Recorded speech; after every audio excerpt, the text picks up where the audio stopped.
साजी India team computer institute में आपका स्वागत है। आप विंडोज 10 में माउस की सेटिंग्स भी बड़ी आसानी से कर सकते हैं।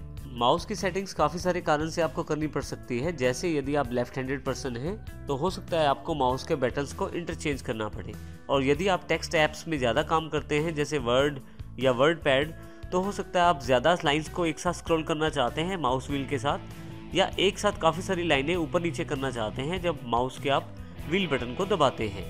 तो ऐसे केसेस में आप माउस सेटिंग्स करना आपके लिए बहुत ज़रूरी हो जाता है। आइए हम जानकारी लेते हैं कि वो किस प्रकार आप कर सकते हैं। इसके लिए स्टार्ट पर आएँ, सेटिंग्स पर जाएं। आपके पास यहाँ पे दूसरा सेक्शन डिवाइसेस के रूप में अवेलेबल है। मैं यहाँ क्लिक कर देता हूँ। लेफ्ट सेक्शन में यदि आप देखें तो माउस एंड टच पैड की सेटिंग्स दिखाई गई हैं। यहाँ मैं क्लिक कर देता हूँ।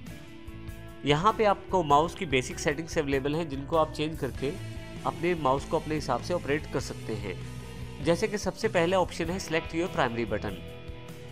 यहाँ पे मैं प्राइमरी बटन चेंज कर सकता हूँ लेफ्ट या राइट।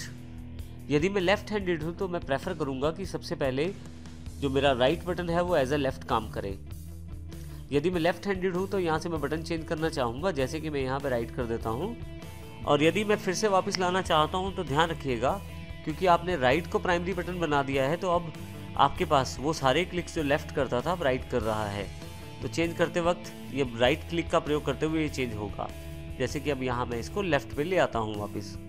इसी तरह से यदि आप टेक्सचुअल सॉफ्टवेयर के साथ ज़्यादा काम करते हैं जैसे नोटपैड, MS वर्ड या वर्ड पैड के साथ, तो आपको हो सकता है एक टाइम पे काफ़ी सारी लाइनों को ऊपर नीचे करना पड़े, या हो सकता है कि आप पूरा का पूरा पेज ऊपर नीचे करना चाहते हो। तो ऐसे केस में आप roll the mouse wheel to scroll setting को चेंज कर सकते हैं। जैसे कि यदि आप पूरा का पूरा पेज ऊपर नीचे करना चाहते हैं तो one screen at a time कर सकते हैं, तो पूरा का पूरा स्क्रीन ऊपर से नीचे चेंज हो जाएगा। और इसी तरह से यदि आप एक साथ काफ़ी सारी लाइंस चेंज करना चाहते हैं तो multiple lines at a time कर सकते हैं। Multiple lines at a time setting कर देता हूँ। इसके साथ ही आप ये भी बता सकते हैं कि माउस स्क्रॉल करते समय कितनी लाइनें स्क्रॉल हों एक साथ। तो उसके लिए आप इस स्लाइडर को लेफ्ट से राइट की तरफ करेंगे तो लाइनों की संख्या बढ़ा सकते हैं। जैसे यहाँ पे 10 लाइनें इस वक्त मेरी सेटिंग्स दिखा रही है, 10 लाइनों को मैं एक साथ स्क्रॉल कर सकता हूँ। जैसे कि यहाँ पे मैं अब 10 लाइनों को एक साथ स्क्रॉल कर सकता हूँ, ये मेरी सेटिंग्स में है, अवेलेबल है। इसी तरह से राइट साइड करते हुए मैं स्लाइडर से लाइनें बढ़ा सकता हूँ और लेफ्ट साइड करते हुए लाइनें कम भी कर सकता हूँ। यहाँ मैं 10 लाइनें एक साथ चेंज करना चाहता हूँ तो वो ले सकता हूँ यहाँ पे मैं।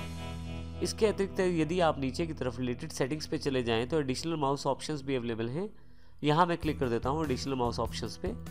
आप देखेंगे कि एक बॉक्स अवेलेबल हो गया है। यहाँ कुछ और फीचर्स भी आपके पास अवेलेबल हैं, लेकिन यहाँ इन सभी ऑप्शंस में 2 ऑप्शन सबसे ज़्यादा इंपॉर्टेंट है। बटन कॉन्फ़िगरेशन, जिससे आप अपने दोनों बटन को स्विच कर सकते हैं, जैसे मैंने यहाँ से भी किया था। मैं स्विच करते ही देखिए आपके पास यहाँ पे एक छोटा सा आइकॉन है, वो लेफ्ट से राइट की तरफ मूव हो गया है। फिर से ऑफ करते ही यहाँ पे वापस आ गया है ये ब्लू आइकॉन। तो इस तरह से आप प्राइमरी बटन्स को स्विच कर सकते हैं आप यदि लेफ्ट हैंडेड पर्सन हैं। इसी तरह से यदि आप डबल क्लिक स्पीड बढ़ाना चाहते हैं तो आप वो भी यहाँ से बढ़ा सकते हैं। मोस्टली जब भी हम किसी फाइल या फोल्डर को खोलते हैं कंप्यूटर में तो हमें डबल क्लिक करना होता है। तो अगर हम चाहते हैं कि डबल क्लिक स्पीड बढ़ जाए तो इसके लिए हम स्पीड स्लाइडर को राइट हैंड साइड कर सकते हैं, और यदि हम चाहते हैं कि स्पीड कम हो जाए तो स्लो कर सकते हैं। अभी मैं इसको इसकी डिफ़ॉल्ट सेटिंग्स पे रहने देता हूँ। और यदि किसी कारण से आप सेटिंग्स लगता है आपको कि सही नहीं हुई तो आप कैंसिल भी कर सकते हैं। जैसे मैं यहाँ अप्लाई करने के बजाय इस सेटिंग को कैंसिल कर देता हूँ। इस प्रकार आप माउस की बेसिक सेटिंग्स करके अपना प्रयोग माउस की सेटिंग्स का प्रयोग कर सकते हैं।